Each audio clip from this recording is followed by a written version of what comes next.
We're just 8 weeks away from Election Day, and tonight former President Trump and Vice President Harris will appear on stage together in their first and perhaps only presidential debate. It's also the first debate since President Biden withdrew his candidacy back in July following his debate with Trump, in which many viewed was a catalyst for Biden's decision to drop out. Since that debate, take a look at the whirlwind of activity that has happened. There was an assassination attempt made on Trump's life. Trump chose J.D. Vance as his running mate. Vice President Harris entered the race. Harris chose Tim Walz as her running mate, and both parties held their national conventions. It has been a century of political news in a short amount of time. I want to bring in CBS News campaign reporter Nidia Cavazos, who is covering the Harris campaign for us, and looks like she is at the Constitution Center. So what have you learned about Harris's preparation and how she plans to approach tonight? We knew for a fact that Vice President Harris is now in Philly, but before this, she was stationed in Pittsburgh for 5 days, and this was for intensive debate prep, or a debate camp, we can say. We know that she was participating in mock debates. Her aides even recreated the room where she's going to be in with the proper lighting so that they could get her used to the environment where she's going to be facing off Donald Trump for the first time, meeting him for the first time. And we know that all of this was in preparation, and Harris specifically, she even spoke about her expectations and what she was expecting for tonight, in which she said she honestly expects Trump to lie and to do this a lot over and over on tonight's stage. What points does her campaign think she needs to hammer home? Because on one hand, there's a lot of voters who have been polled recently that say they want change. Harris likely will want to tie herself to some of the wins from the Biden administration, but how does she also separate herself against Trump's arguments that if she wanted to do it, why didn't she do it the past 3.5 years?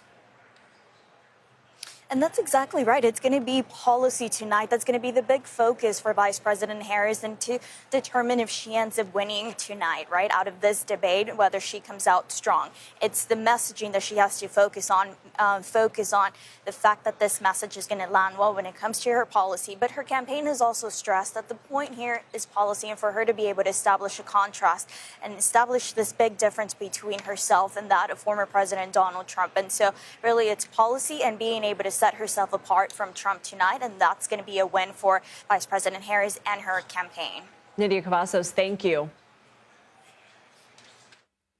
We turn now to Jake Rosen, who is following the Trump campaign outside, and just a beautiful shot there in Philadelphia. So, Jake, Trump preparing in a very different way, not recreating the room, much more informal, just once again going over policies. What is his team telling you about the points he needs to drive home? Well, Donald Trump's advisors told reporters yesterday, Lindsay, that they want Donald Trump to be himself, to let Kamala Harris try to define herself while Donald Trump hits her on things that they've repeatedly done since that kind of groundbreaking swap, like you just mentioned, to call into question everything Kamala Harris proposes on the policy front, saying that she's had 3.5 years to implement those alongside President Biden in the White House, but also to criticize her on things like immigration, something that the Trump campaign's repeatedly done, crime, and the economy. Be himself, Jake. Are you hearing, though, from advisors that they are telling him to stick to the issues and try and avoid personal attacks?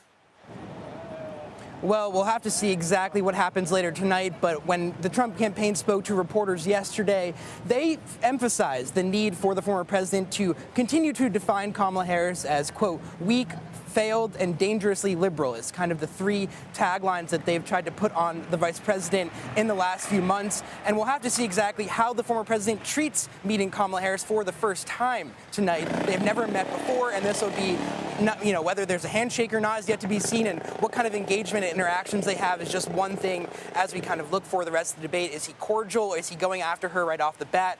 We've seen that pretty vindictive attacks on Joe Biden right out of the gate in that first debate. We'll see whether he repeats those again tonight. Jake Rosen, thank you.